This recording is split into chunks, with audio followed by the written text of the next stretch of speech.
This is Krista from Sacramento, and you're listening to D.Cal on the E.I.T.H.R podcast.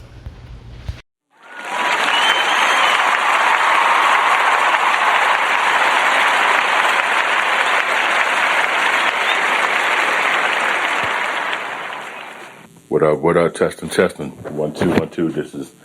Are we on? Looks like we are. Hey, this is D.Cal, host of the E.I.T.H.R podcast. How you guys doing? Here we go, a show to slowly unfold some views that's in the news that make us uncomfortable. You never heard this podcast is broadcasting contrast of popular opinion. Stop that, assuming that you knew every view that's brewing. So keep it moving. If you got any sense, then you're welcome to put two so in. Listen in, relax, chill, take a breather, and let D.Cal put y'all onto the ether.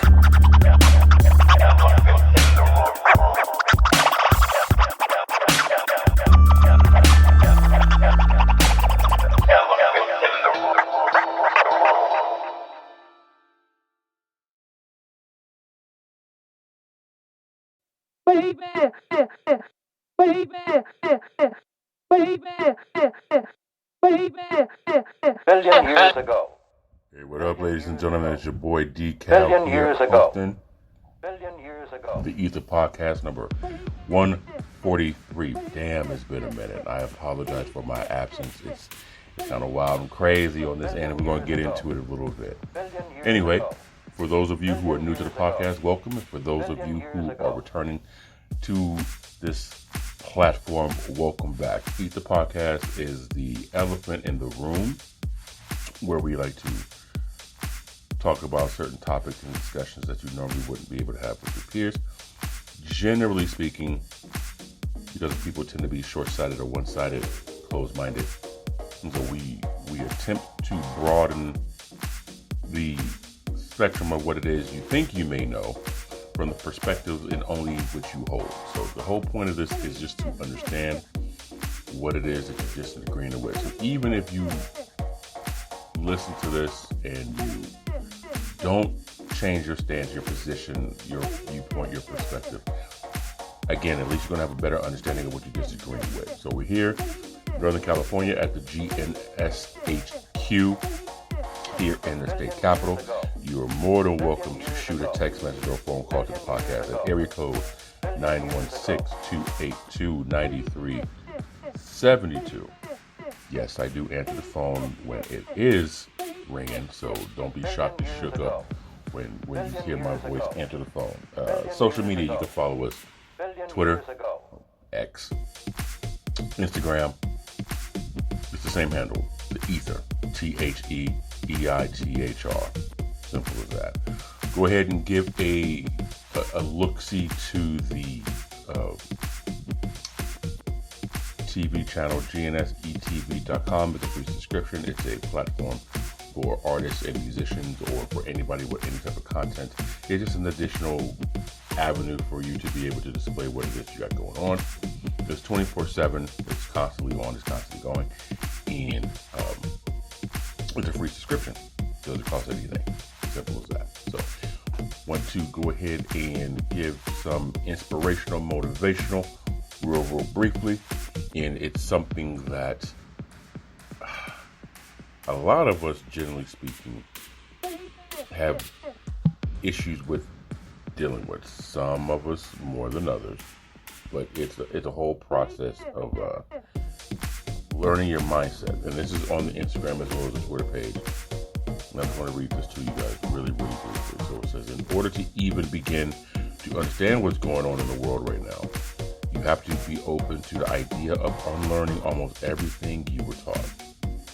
And I put a caption with this on the social media, but it's the gist of the point is you have to be willing to unlearn everything that you've been learned, because some of the things that we've been taught, we're realizing we're understanding it either was from false pretense, lack of evidence, or evidence has been discovered to debunk, to add, to go deeper down the rabbit hole. Other situations, man, it's just lack of experience. Some of us go through life with experiences that's only limited to our environment.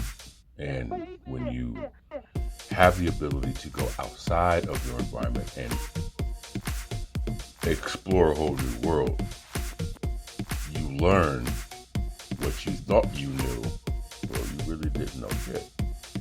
And that's a very intimidating position to be in, because what you know is what you hold on to. It's what we use for survival. And if you are presented that the information that you have been given is either inaccurate or not entirely correct, it can create this uneasy feeling, especially when it's critical things such as finances, or in some cases political or racial, family, or even when you're doing like a self-evaluation. You know, when you dig deeper into yourself to learn a little bit more about yourself, and you learn about yourself, it's very challenging. And we live in a society where everyone is supposed to express their individuality like everybody else. So if you don't fit into the box of popularity or commonality, you're wrong, which is a whole other topic in itself for another day. But sometimes you have to be willing to unlearn what it is that you believe to be true, only to accept what you once thought was false. And this goes, like I said, really, really deep levels of it. And we'll get into a little bit of it with one of the topics that I have jotted down for today's episode. So that's what I wanted to do for inspirational, motivational. And again, we usually do shout outs. My people's, Mickey on Middays, it's a rock station here in Sacramento, 98.5. You can also go to the Odyssey app, which is free, and download Sacramento Rock 98.5 FM. And Monday through Friday, she changed her shift. She changed her slot.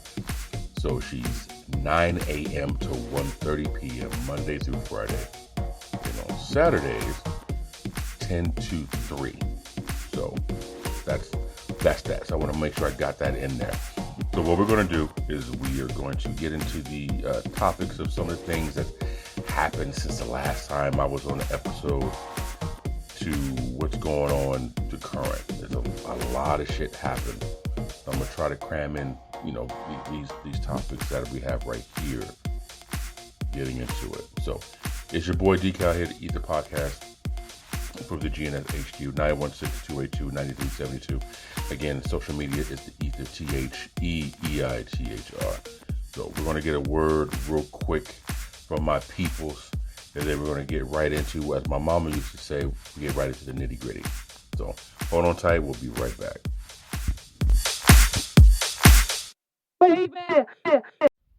Stop stalling and start miling. Mile.today. That's MILE.today. Mile today. Make it look easy.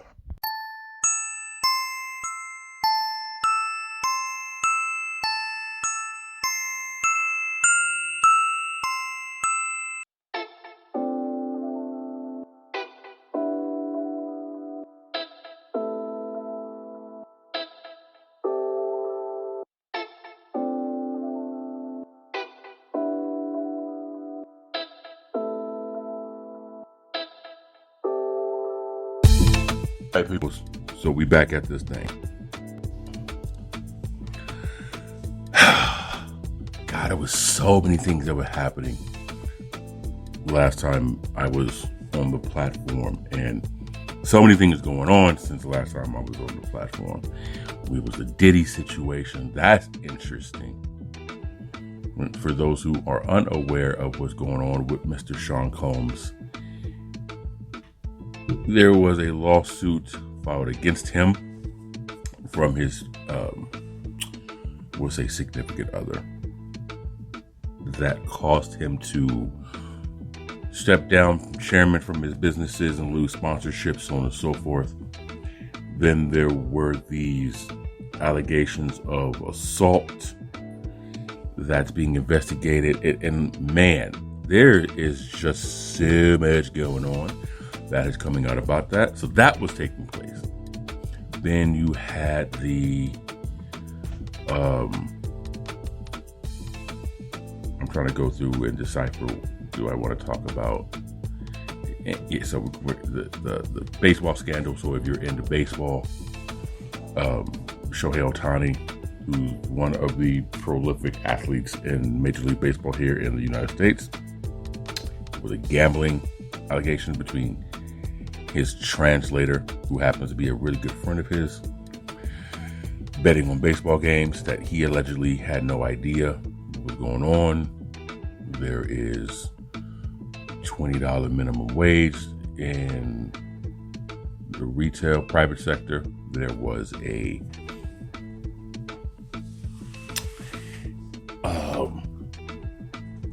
sorry, I'm kind of just scrolling through some like my notes. So there was a lot of things going on. A lot. But what I want to talk about is some lighthearted. I'm gonna say lighthearted. That's a really bad choice of words, but we're going to go from topics and we're going to kind of ascend from my opinion on the severity of these topics as we go on. So what I want to talk about is E.I.T.H.R, first and foremost. And congratulations to the young lady for being the first overall pick in the WNBA for 2024. It was wild, right? Because the women's college basketball championship had more viewers than the men by, what was it, 20%, 30%, like 4 million more people. And to some people, that's not that big of a deal. Well, because you don't understand the scale of people watching the games. It was huge. It did really well for women's basketball, for women's sports, for women athletes in general. And I personally am not this big rah-rah die-hard women basketball enthusiast fan like NFL or NBA or college or something of that nature, but I highly support it. I've been supportive since the WNBA was first established here since the early 2000s. That's at least when I was on board with it. And my team was the New York Liberty, and that was my squad. From Teresa Weatherspoon to Rebecca Lobo, that was me. That was my team. And I mean, but this goes back to Cheryl Swoops and Miss Cooper and Miss McGee. Just a bunch of athletes, man, who paved the way for Taurasi, Sue Bird, all the way to Caitlin Cooper. So her contract came public not too long ago. And look, I don't know, with age comes wisdom. I'm sure 20 some odd years ago, or if I was a little less mature, I would probably do exactly what a lot of people are doing or were doing on social media when the contract came out in comparison. Listen, everybody has an understanding that the WNBA is nowhere near as profitable as the NBA. We get that. We understand that. That's established. That's understood. However, that doesn't resolve us from appreciating the athleticism and the contribution that the women are making to the sport. I think a lot of people choose to ignore. It's not even a matter of them not understanding. They just choose to ignore that sometimes the salaries in the sports ain't what it cracked up to be, especially in today's world. And what I mean by that is the salary is irrelevant, because if you're a quality enough, marketable enough, influential enough athlete, you're going to get that 5, 10, 20 times over in endorsements. The one athlete that I think about right away would be Marshawn Lynch. And here's what I mean by with Marshawn Lynch is I remember reading this. I want to say this is towards the tail end of his career. Maybe he was already retired. But the rumor was with Beast Mode was he never spent one dime of his NFL game checks. What he did was he lived off his endorsements. At the time of that being said, printed, read, circulated, nobody wanted to believe that. Everyone thought it was bullshit. No one thought he didn't spend, because when you look at an NFL contract, they're so lucrative looking that is very challenging for people to process the fact that someone didn't spend that money. They were disciplined with that money. And I don't care what anybody says, they look at Marshawn and they make the judgment on what he wouldn't or didn't or couldn't do based on his appearance. Let's just be 100% honest. But those of us who judge books by their covers is usually too intimidated to read them. So, with that said, he was able to, according to him and what I read, not touch any of that money. So it didn't really matter. His livelihood wasn't based on NFL game check. And a lot of athletes in general come from these backgrounds where they literally have nothing. And so once they get a pretty check, you know, they'll do anything for that thing. You know, use your imagination, but I'm trying not to go that extreme with it. They have to live a certain type of lifestyle to keep up a certain type of image. It's a business, y'all. It's a cycle of life, right? For financing. So with Caitlyn, a lot of people look at her salary, which is probably, I mean, listen, there are certain jobs out there where you could make more money salary based, but the difference is you don't get endorsements with your job in tech or in biology or in research or any of the things. Your salary is your salary. She was able to score a 8-figure, I think it was an 8-figure endorsement deal with Nike. That right there set her for life. So she's now not even working for the WNBA paycheck. And in my opinion, again, for someone who I never even stepped foot on a hardwood floor in an arena. So I can't tell you what it's like to be a professional athlete, but I can almost guarantee you that she doesn't now have to bust her ass for her game check. She can now just bust her ass for the love of the sport.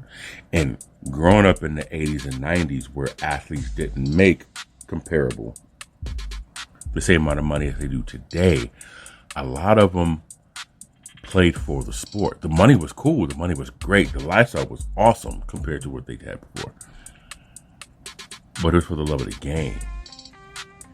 Now we're talking about men's sports, right? Now it appears a lot of these athletes are playing for their brand. They are a business. So the money is a little bit different. And I remember hearing Michael Jordan, how when he was coming up, he and Charles Barkley, I want to say they were on the Oprah Winfrey show. When you came out of college, you got what most rookies got paid, which really wasn't shit.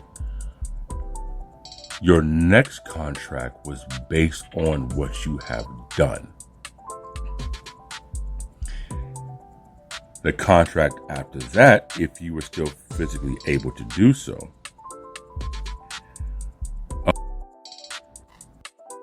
The totality of what you have done as well. Today's athlete, you are paid on potentially what you're to be like.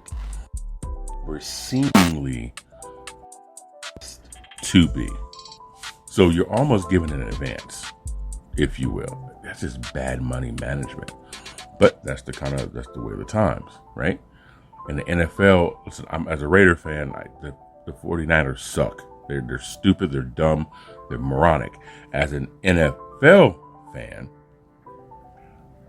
I understood what was going on when Jimmy Garoppolo first came on the scene and he won like those last 6 games of the season of him coming in as a starter. I remember saying to myself, don't pay him all that money, for his new contract. Don't do it, because all you have is 5 games. Don't do it. The very next offseason, that's when the 49ers offered him, what was it, like a multi-year, like 4-year, 5 years, $120 million. Everyone thought it was justified. Everyone thought it was the greatest thing ever because, well, Jimmy G put in the work and Jimmy G this and Jimmy G, and I'm thinking, Jimmy G ain't this shit yet. Now, this is as a football fan, not as a Raider fan. As a football fan, my man hasn't proved himself yet. He won those 5 games. Yes, sure, but no one knew anything about him. There's no tape on him. There's no scouting report on him. No one knows anything about him. I've always said for the past few years, give it 2 seasons. You want to give it 1 season? Okay, great. But give it 2 seasons. Bill Belichick says, you can always tell a person's ability to greatness based on the leap they make from their first year to their second year. If there's a dramatic leap or an obvious leap between their first year and their second year, you know they're going to be well in the game. If you don't see a significant change, it's a harder chance that they'll make an impact the way you want them to, because they haven't learned anything. I mean, they've learned, but they haven't learned. So I've always said, give it 2 years. At the end of that second year, beginning of the third year, you now know who you're dealing with. If this individual is going to be one of them, right? If it's going to be one of them. Caitlin, in my opinion, and NBA, they prove they can ball. They proved it. It's still the stigma when it comes to female athletes. It's still the stigma. That's just what it is. If you're old enough to remember, and if you're young enough to not, I suggest you go check out. It's a movie called, I love this movie. It's called A League of Their Own. A League of Their Own starred Gina Davis, and it was about the Women's Baseball League. Madonna was in it. Rosie O'Donnell was in it. Tom Hanks was in it. Quite a few names in this film. And it breaks down what the women had to do while men were on strike, and it was during the war. The women balled their asses off, right, in this game, and during this time. But the moment the war was over, you can kind of tell that the attention was, oh, okay, cool. Well, the guys are back, so let's go. Let's go back to doing that. So, and that's kind of where creativity in the game to stir the pot and create this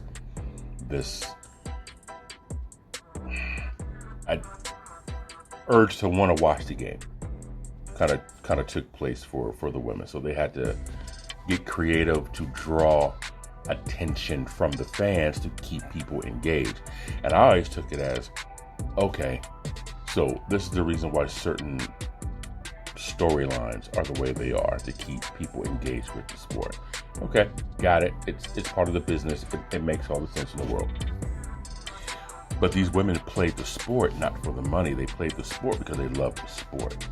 They played the sport because they were good at the sport. Again, where you had athletes who played sports during the season and quote unquote had a regular job during the off season. They played the sport because they loved the sport. They didn't play the sport for the money aspect. It was good if you were good enough to make it. But if you weren't, you were just on the court, you were on the field, you played the sport because you were one of them athletes that was just like good at it. Women's sports is very similar to how men's sports started off. It wasn't as popular, but once it caught fire, it hasn't stopped burning since. Women's sports, I believe, I lean towards, is finally starting to take that with the attention that's going on. I also lean towards there's going to be a lot of drama that kind of is going to be attached to it just to keep the conversation and keep the dialogue going for the sport. I honestly see that. So that I'm not going to say the shit's going to get messy, but I honestly believe that it's going to be moments where, shit gets messy. Esque. But that's part of it. So again, Nike's taking care of this woman. And whether you like Caitlin Clark or don't like Caitlin Clark, that's your position. I'm sure everyone has a reason for one way or another. But all that woman did was play a sport that she really loves. And I can't get mad at that. Even if I'm, not a fan of somebody or I am a fan of somebody, I get to the point where it's like, you know what, bro, like they doing what they love. They're great at it. I can't be mad at them. There's a difference between sports hate and real hate. And sports hate, I don't hate Caitlin. She's not my player, quote unquote, to root for. But I respect the hell out of that woman because she's doing something that we are not able to. Right? Simple as that. My WNBA team is the Las Vegas Aces. Right? That's the squad I'm a fan of. So, do they think? And I look forward to the WNBA season to see how this new wave of women are going to come into the game or going to direct it moving forward and what comes next. What's going to be the next chapter for that? So that's that. Antonio Brown, remember him? Yeah, that guy. He has sent some tweets about Caitlin Clark to the point where she blocked him. And I know some people are having fun with it on social media. That's what social media does, right? But I just want to say this, and I'm going to end the Caitlin Clark part of the podcast, is Antonio Brown didn't do anything so different than what some people have done on social media. Reputation of this wild card of a spitballer who just social media doing things for you to look at. So he has this reputation, very outlandish and odd, appropriate. Things. It's more attention than the average person would on social media. I don't know if that's good for the brand of, bad for the brand of WNBA territory. I don't I'm not really a fan of that kind of thing, but I will say this. You're a public figure. You're in the spotlight. You're going to get it. It's going to happen.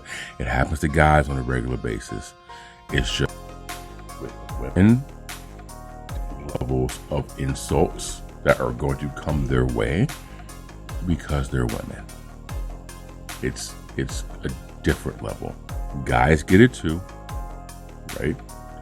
I just lean towards when we make certain insults and gestures at women, it's super heightened even more because it's women. Good or bad, it is what it is. So, congratulations to E.I.T.H.R and the class of 2024 WNBA draft. Again, man, I look forward to watching this season. And what is your thoughts on that? What's your thoughts on her? If you have any thoughts or whatever, you're more than welcome to shoot a text message, go to the Instagram, go to the Twitter, make a comment under the post for the E.I.T.H.R article that I have right there. I want to talk about Camp Resolution. Not too long ago, I was praising Sacramento for having this one-of-a-kind program for the unhoused individuals where they were able to police themselves and do these things. And, well, a couple weeks ago, the city of Sacramento told Camp Resolution that they have 1 month and they were going to be shut down. Look, I don't get it. I don't understand why. I'm sure there's reasons they have why. They're no longer going to allow that program to continue. 100% my opinion, 100% my perspective, 100% all me. I lean towards the reason why they're shutting it down, because it works. This is my take on why the city of Sacramento is deciding to shut down Camp Resolution. Again, you can go to the article in the social media page, but in part, let me just go here right quick to get to this.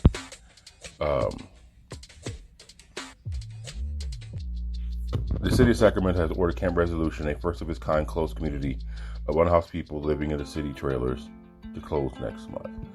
Assistant City Manager Mario Lara sent a letter March 28 to Mark Marin of State Ground Sacramento, Inc., which leases the site from the city. A state document to allow people to live in trailers on site despite air conditioning. Let me reread that one more time because I was shifting in my chair. Which leases the site from the city. A state documented allowing people to live in trailers on the site despite air contamination expires June 1st. Due to that, the city is ordering all residents to move off the city-owned North Sacramento lot by May 16th. The city has met with Marin to discuss the possibility of a new safe parking site. The city spokesman Tim Swanson said, "The city remains committed to helping unsheltered individuals connect with all available resources and are working with community partners to explore the new ways to address the ongoing homelessness crisis." Listen, the link is in the bio on the Instagram. It's also on the Twitter page. You're more than welcome to read this article right here.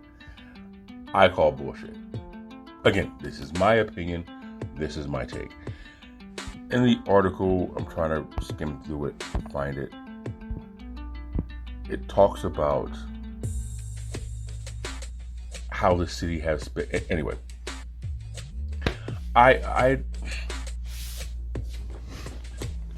lean towards the reason why they're not doing it anymore, because it works.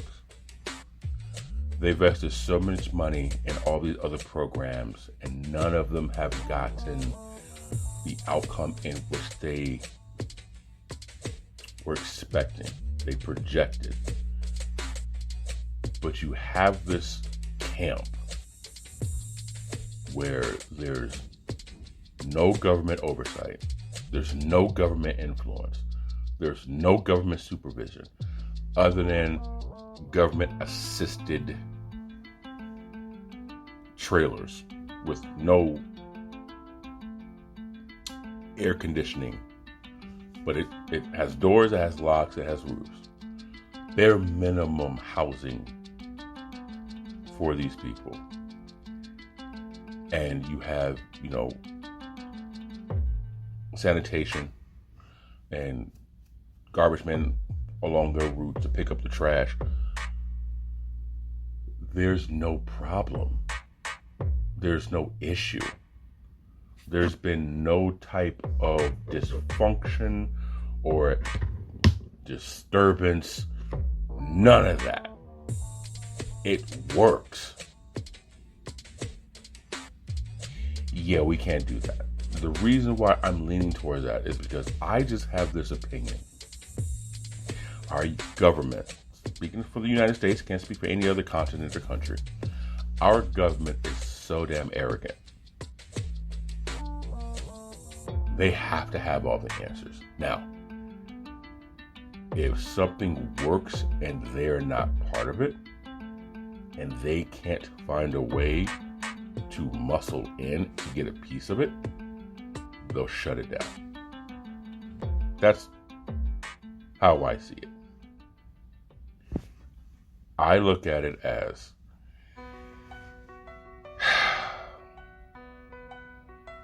they're going to make sure this thing doesn't work, and they're going to assess what was going on, and they're going to go ahead and create their own style of it so they can profit off of it.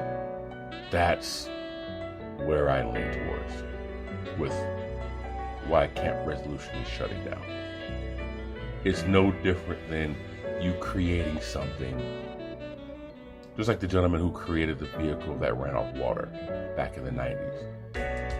I want to say it was the 90s, where he invented a vehicle that ran solely off of water. If you know the story, I want to say it was back in Florida too. If you know the story of when he met with a government official and they had lunch, you can imagine how it ended. Never heard from his spec of vehicle ever again. We don't even know what happened to it. I don't trust that they know what they're doing because they've never been in these situations. So they're coming up with ideas that make sense in boardrooms and in conversation to regulate people who live in a world that they have done their best to stay away from. But being that they see that it actually works and none of their ideas have, they're too prideful to allow it. I could be 100% wrong. Highly doubt that I am, though. And it angers me. Because again, it worked. And it wasn't your idea. You spend millions of dollars on programs who are nowhere as efficient. So you got to save face and shut them down so you can come up with your own idea to feel better about yourself. Again, I gotta repeat, that's my opinion, that's my take, that's my view, that's how I see it. I could be 100% wrong. My instinct says I'm not, though. That's just that. And it sucks because now these people have to find another place to live, and most of the time the places that they find are going to be crawling with police officers at 1, 2 o'clock in the morning, telling them that they have to relocate to places that they don't know if it's unsafe or if it's safer, if it's fit for them to. It sucks, man. I just wish those at the top of the food chain actually gave a damn about those of us at the bottom of the food chain. But it would mess up business. And like I was telling my homegirl Boots, the United States is a business. The moment you understand that, the easier it is to understand why some of the decisions that are being made are being made. It is a business, nothing personal. And in business, you can't take shit personal. It's very similar to poker. So, that's that. Next thing I want to talk about real briefly. I saw this video and it kind of,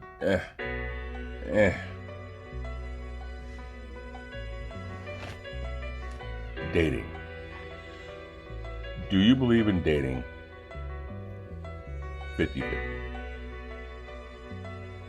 Do you believe in dating should be 50-50?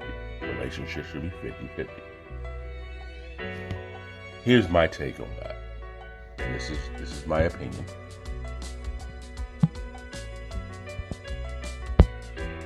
It's subjective. Some people, I was watching this video, man, of these women talking, and I understood what they were saying. I didn't agree with it though, but I understood what they were saying. What they're saying is, if a bill is $100.50, I gotta give you $50.25. They're looking at 50-50 from the literal term. And my opinion is, if you look at things like that from a literal term, like one of them said, we're roommates. We're basically just roommates. In a relationship, 50-50, the way I've always seen it, isn't necessarily a literal translation of the term, but it's more of an overall specificity of the term. You got one half, I got the other half. Well, we're two people in a relationship. You're half the relationship, I'm half the relationship.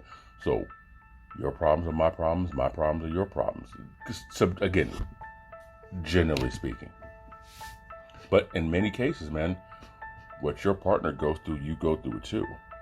It's fairly no different. But when it comes to like the bill paying, that type of thing,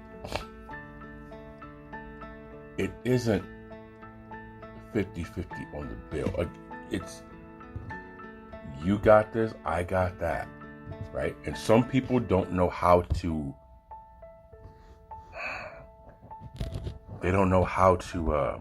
organize relationships. And I want to say this. A lot of time when you see videos like that, you have to understand, you should understand, a lot of the perspectives of the people who are talking, that could just be the environment that they come from, right?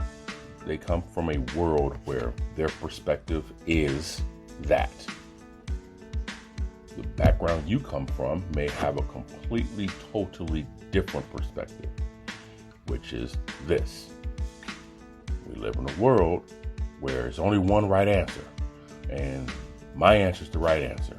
And if both people are in a conversation with the same perspective, same mindset, same belief, ain't shit gonna get done that way. 50-50, the way I see it, is I got your back, you got mine. Right? You can talk to your partner and say, all right, cool. Look, I'll do the laundry, I'll take care of the cooking, I'll take care of this. Okay, cool.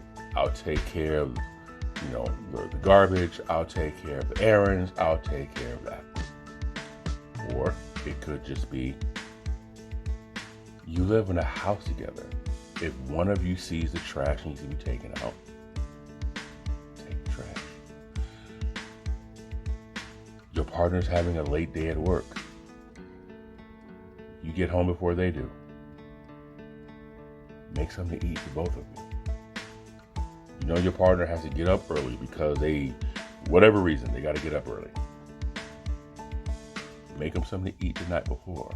Get up early with them and make them something. Send them on their way. It's a partnership. I lean towards the understanding that a lot of people have this, you need to take care of me mindset in relationships. And as traditional as it once was of the woman doing cooking and cleaning and laundry and kids, and the man goes out to work, Some people want the idea of traditional relationships while living the exception of today's perspective. Meaning, I'm using this as an example. The woman cooks, let me take that back. The woman has her own money. She has her own job. She has her own this, she has her own that. But you still need to spoil her. She has her own career. She has her own income. She has her own thing going. But you need to pay the bill. She doesn't need a man to do this. She doesn't need a man to do that. But she shouldn't have to do this because you're the man. That is extremely confusing. Understanding what the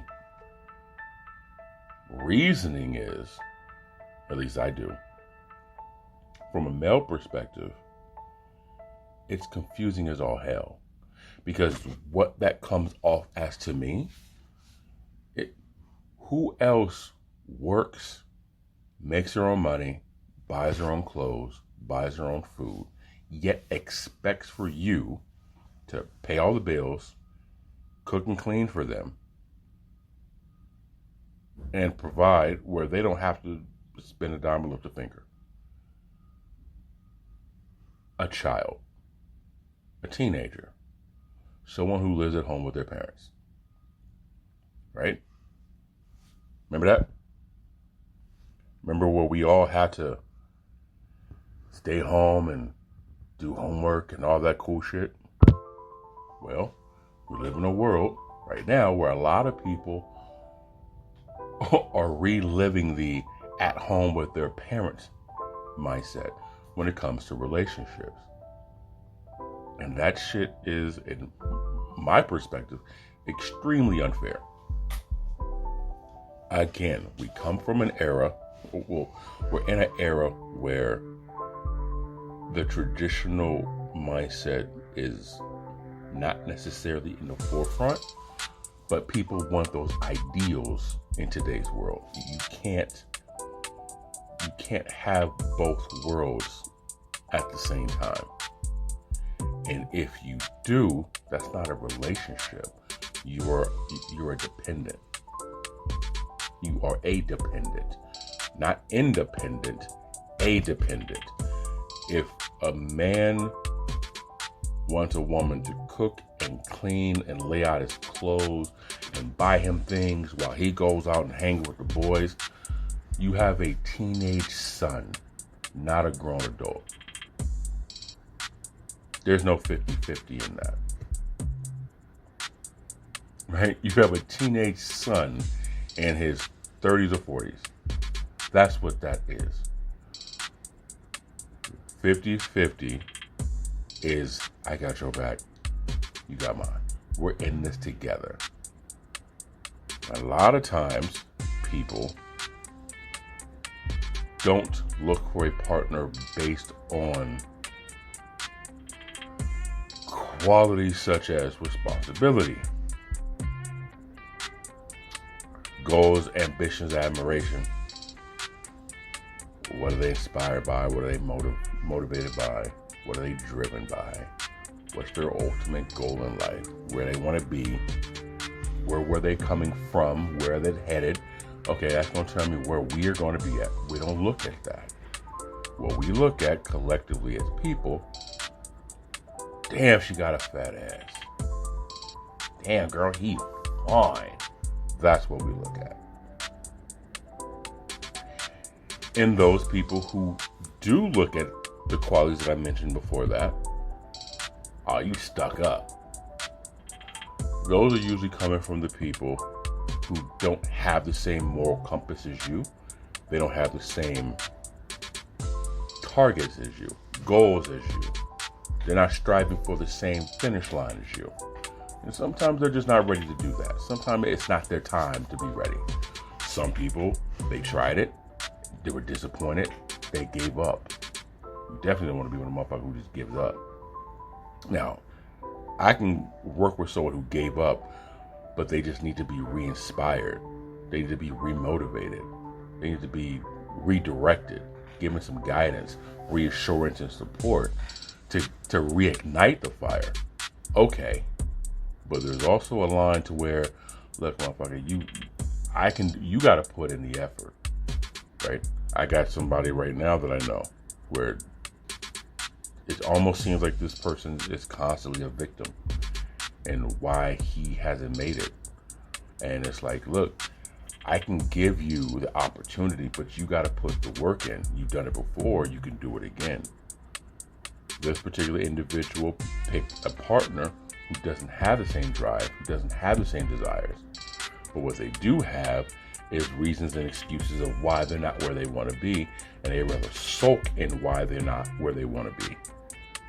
And because this individual doesn't come out the starting block, crossing the finish line, they don't believe in it still takes work to get to this. They want it to be given versus having to be earned. And I tried to explain to this individual, you picked a partner who is frustrated that she settles. Don't come at me with depression. You knew this. You felt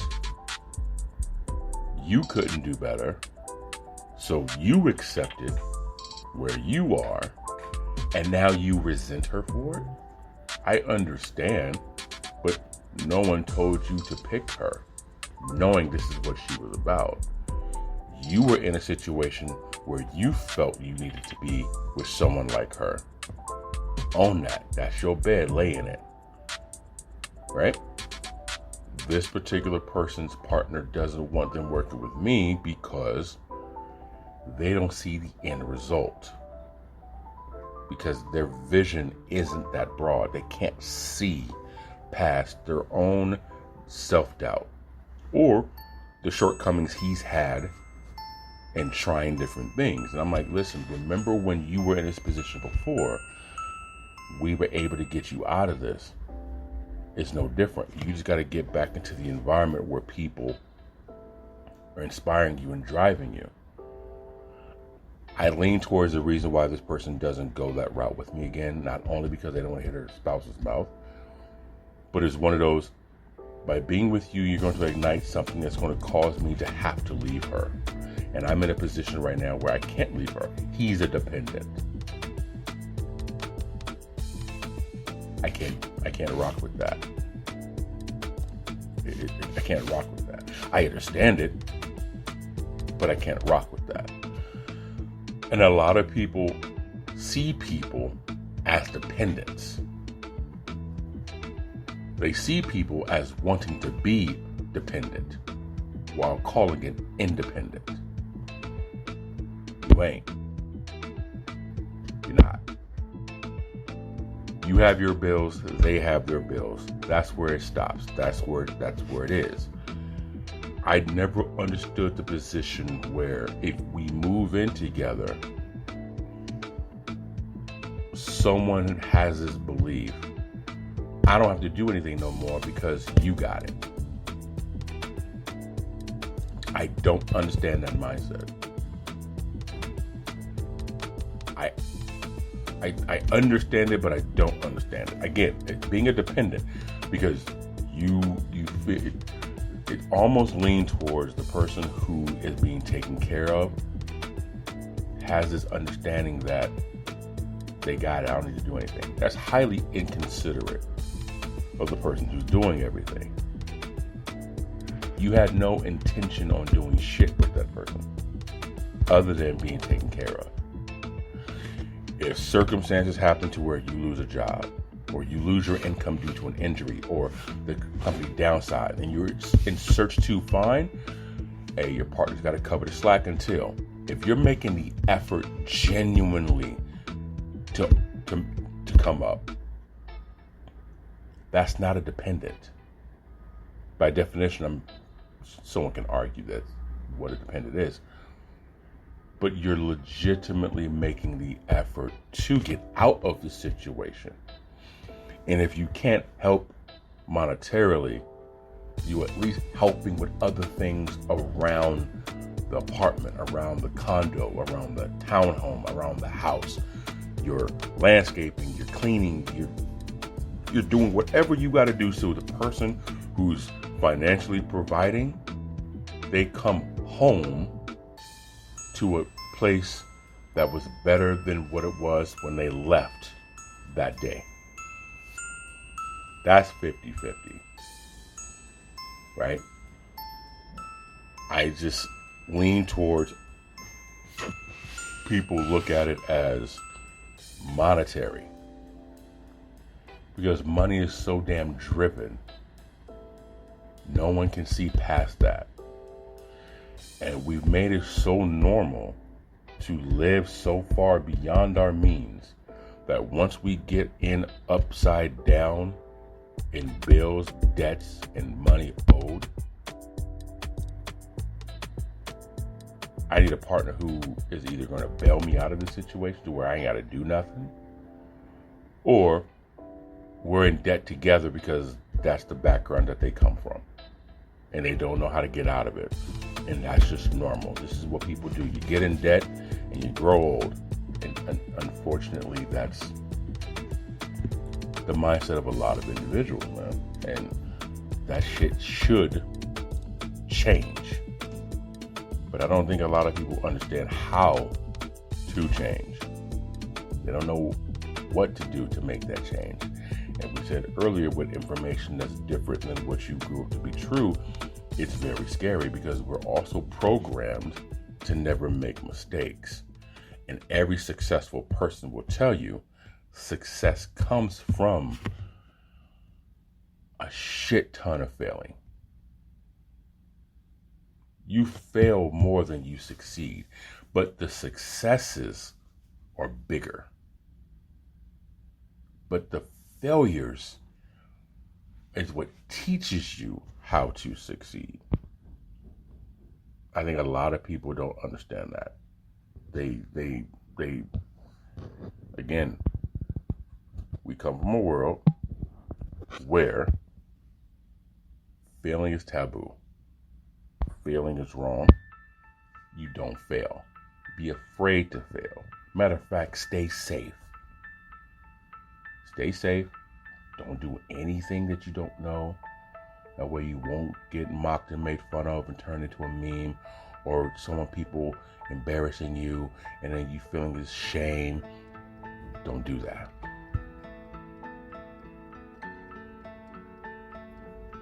That's a problem. You don't stretch, you don't grow. 50-50, the way I see it, is understanding yourself and understanding your partner and understanding the circumstances that you guys are in. My 50-50 may not be the same as your 50-50 over there. And that's cool, because I'm not basing my relationship on your standard. And you damn sure shouldn't base yours on mine. How you do is how you do. But at the same time, it appears a lot of people have this belief of what 50-50 is and don't understand why they're single.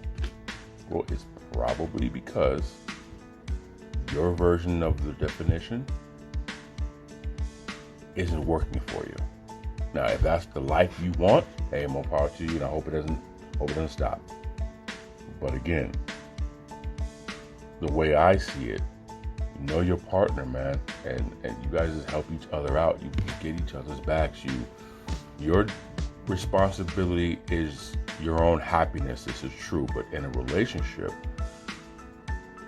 it's also one of those things you want to attempt as best as you possibly can to minimize any type of unnecessary stress or burden on the shoulders of your partner.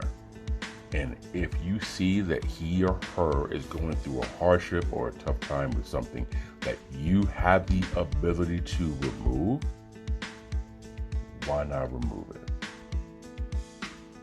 Because if you're going to be like, that's her problem, not mine. That's not your partner.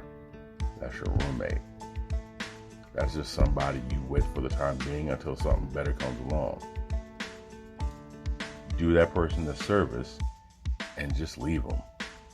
Don't do that. Don't do that to them. Don't do that to yourself. Just be out. Just remove, right? That's the definition I see as 50-50. It's not necessarily specifically that, like word for word. Some people may take it that way. Again, that's a roommate situation. But in a relationship, it's bigger. It's way more on a grand scheme of things, man. And you should know your partner well enough to understand what 50 you may need to cover. And if you understand your partner, you know whatever move he or she is doing, there's no malice behind it. There's no ill intent attached to it. You trust that they're doing the best they can to get the situation better. And you trust your partner understands you're doing the best you can to get out the situation, and they know for a fact, without a shadow of a doubt, you got their back if it happens to them. You guys should. It doesn't matter if you come from the same start. That does help. It's just easy to relate and understand. But more importantly, the way I see it is you guys have similar finish lines. It doesn't necessarily have to be the exact same business line of work, but if it's something to where you got a vision, they got a vision, 50-50 also includes what can I do to help your vision become that much more brighter? What can I do to help your vision become that much more detailed? Oh, I got you, Diamond Trap. And there you have it. Anyway, that's what I wanted to get into on today's episode of the podcast, man. I appreciate you guys giving me some time, giving this a listen. Really sincerely appreciate that, man. So 916-282-9372, phone number to the text of the podcast. The E.I.T.H.R, T-H-E, E-I-T-H-R, the Instagram and the Twitter account, gnsetv.com, free subscription. Go ahead, sign up. We greatly appreciate it. By the end of this week, we will be putting out our album titled I Got Something to Say. It's going to be an instrumental album. I did on GNS Entertainment, the Instagram, GNSENTERTAIMNT.